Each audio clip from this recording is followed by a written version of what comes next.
so much talk of economics. Let's face it, Europe's biggest economy, I can't keep reinforcing that enough, and the world's largest democracy. It's always important to talk about economics. When you talk about India and Germany, India and Europe, all the focus is on that all-important EU FTA, or the European Union Free Trade Agreement, which is likely to be signed by the end of this year.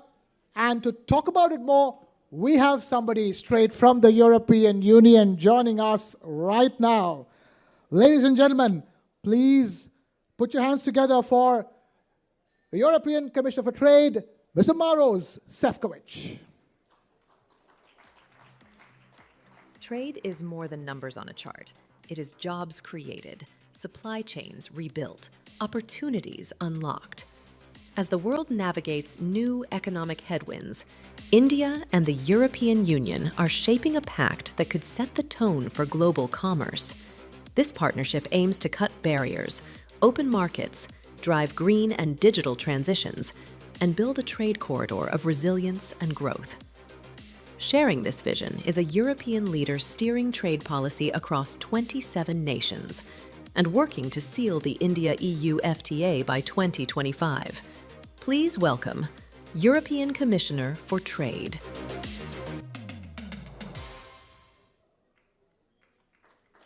Ladies and gentlemen, it is a pleasure to be a part of the News9 Global Summit, celebrating the partnership between India and Germany, as well as the European Union as a whole.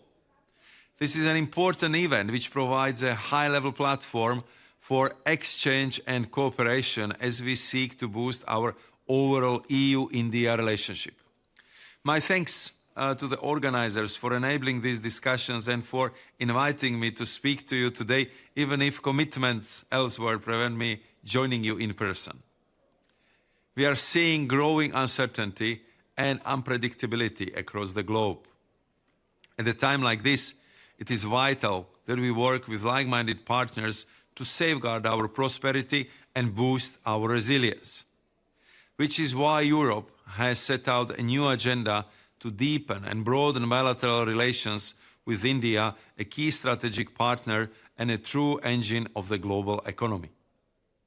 Trade is vital to this effort and a cornerstone of our economic relationship. Over the past decade, trade between our economies has soared by 90%. In 2024, we traded goods worth some 120 billion euro, making the EU India's largest trading partner, ahead of the US and China. Some 2 million people are employed directly by more than 6,000 European companies active in India, which support a further 6 million jobs indirectly. An EU investment in India has almost doubled in just 5 years to 140 billion euros. Yet, we can go further, and I have been in intensive discussions with my Indian counterpart, Minister Piyush Goyal, on a groundbreaking free trade agreement. We are now maximizing our efforts to finalize negotiations by the end of the year. The goal put forward by the European Commission President von der Leyen and Prime Minister Modi. We are focusing on working together in the areas where cooperation makes sense, with the goal of putting in place a package that is economically meaningful, mutually beneficial, and brings real added value to businesses and consumers on both sides.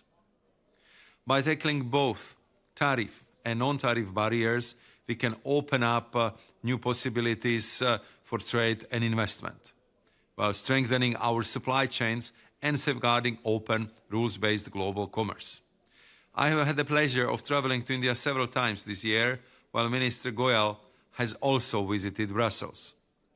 We have had 13 rounds of negotiations, and I want to assure you that we will do everything we can to reach finishing line by end of 2025.